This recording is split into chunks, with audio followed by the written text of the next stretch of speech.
Asi, no ale nie veľmi, tam o kamień. Aj na druhej strane takisto.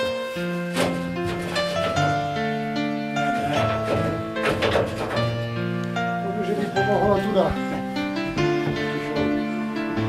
Svářit, jak říká pán, tyto spěry vychází vůbec, to nemá smysl. Co má smysl? Jí zpevnit tak, aby měla co nejmenší věky. Aby neměla skoro vůbec žádný. To se nám nepodaří asi docílit. No, toto zavorím, ale to mohlo tak to prevariť ešte. Aspoň tako. Tak tým pádom by to bolo.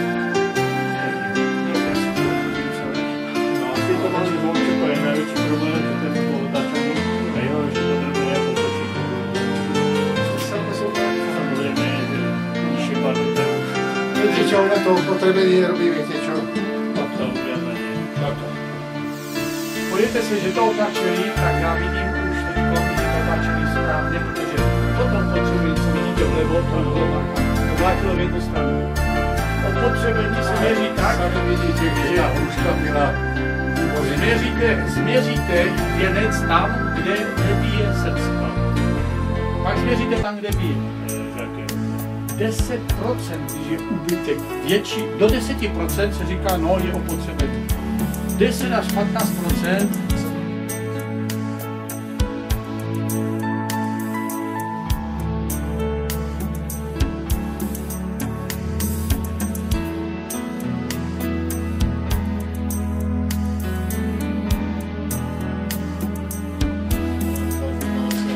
A budeme sa znať, vidíte tak.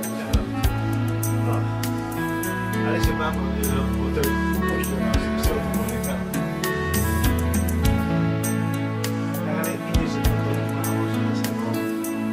Ja som toto tak povedal, A teraz, ale z toho dôvodu, že musel ho zapiať. áno, som 10. Musel ho odoznať, lebo mal zastavený hrad a hrad do preosývánok je vyšší. Čiže na cestách přesol, aby to splnilo, dá to dáva jačme, tak a ja som chcel od neho a nemám tiež. Teraz by tam. Ano. Tak. 80 a 180. Tie rozteče, Teď si právě musíme roztečit. Takže já vezmu ty největší rozteče, to znamená od okraje až další okraje, jo? Neviem, ja som sa ešte neinformoval. To je 750. Od okraje k okraje. Nevyšla? Nevyšla? Velký Prosím? Nie. Tu už jednu vec riešim. 1130, to znamená 113. 113.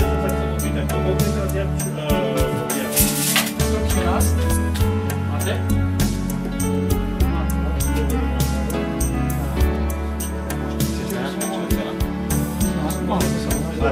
Aj tú konštrukciu.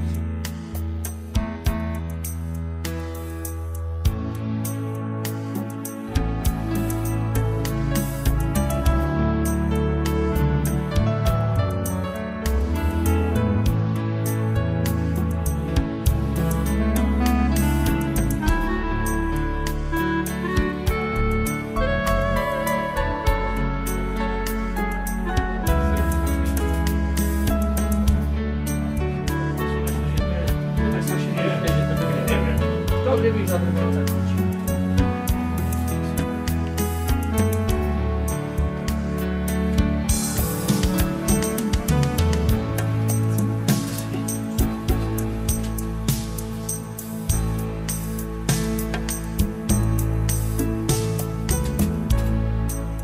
Super.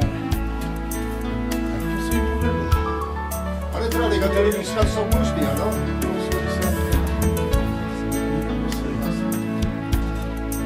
Potom ten, když bol iba asi v dreve zasadený, tak to dalo No, ideme ako to budeme merať tieto miery, čo? Rozteč těch děr, jo? Čiže to sú tí svorníky. Ano, rozteč těch děr, prosím vás, je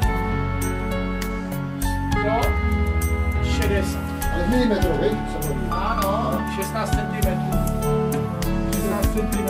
Milimetrov sa dal merať. Ano. Čtverec, nebo co?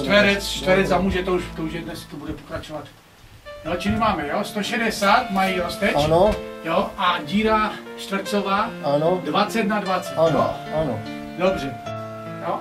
Čili jestliže já mám tu rozteč vnější, tak vím, jo, na každé straně ona bude o takových dobrých 3 cm. Máme rozchod meraný těch ocelových kolejnic, takže on to podle toho. To máme asi všecko. Ten šroub by se robil nový na to srdíčko asi.